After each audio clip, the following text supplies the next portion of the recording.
So let's continue our study of strings in Python in more depth and detail. We can traverse a string using for loop because we know that a string is just another sequence. Therefore, just like any other sequence, we can use strings with for loop as a sequence. So let's create a string variable name is equal to alpha beta, and let's write a for loop for x in name. For x in name, print x, print x. What we are going to do here is, the for loop will traverse through this string character by character. In the first iteration, the character a will be stored in x and x will be printed. In the second iteration, the character l will be stored in x and x will be printed. In the third iteration, the character p will be stored in the variable x and x will be printed. And this will keep on happening until the last character of the string. Enter, enter, and here we are. This is our output. So we can traverse through a string using for loop. Now let's print this string so that all the characters of the string will be printed, but all of these characters will be separated by a dash, by a minus sign. Let's do it. Right, for x in name, for x in name, print x, comma, in between double quote or single quote, write a dash, again comma, and type int is equal to an empty string, because I do not want to end this print with a new line. Okay, so in the first iteration, a will be printed followed by a dash. In the second iteration, l will be printed followed by a dash, and in the last iteration, a will be printed, the last character will be printed followed by a dash. Press enter, and here we are. We have all the characters printed followed by a dash. If you do not want a space between a and dash l, then what will you do? This is a task for you. Go to this playlist and watch the video where we have discussed about print statement in Python. Watch that video and solve this task. Your output should be a-l-p-h. A space should not be allowed in between. Okay, this is a task for you to do.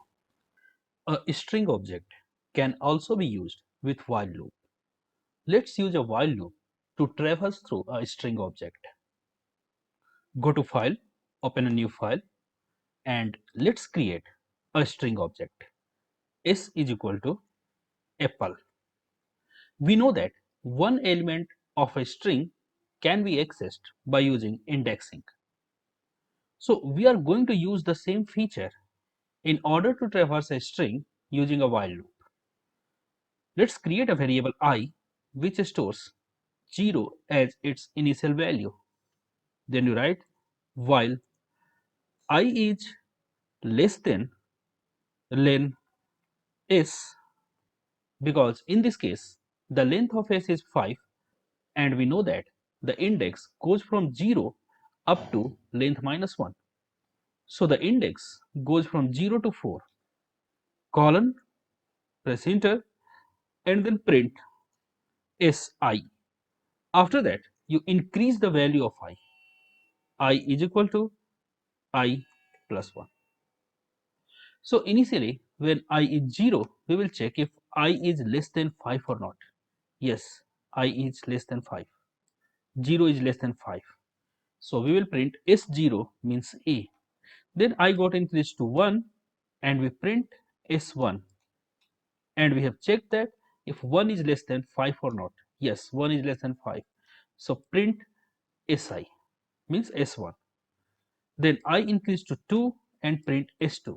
Then I increase to 3 and then print S3. I increase to 4 and print S4. But when I increase to 5, you are not going to print anything, because 5 is not less than 5. So this program prints all the characters of S one by one. Save it, save, save it with a.py name. I want to replace it, run, run module, and here we got Apple. There is an issue with this program. What is the issue? At every iteration, you are calling the length method. Repeatedly calling a method which returns the same value again and again is not a good approach. Okay, therefore, what you do here, create a variable L is equal to len s, and instead of calling the method len in every iteration, just write here L. Save it, run module, and here we are. This is the better way of writing the code, because calling a method in every iteration is not a good approach. Not an efficient approach of coding. So hopefully you understood how we traverse a string by using for loop and by using while loop. That's all for this video. See you in the next video.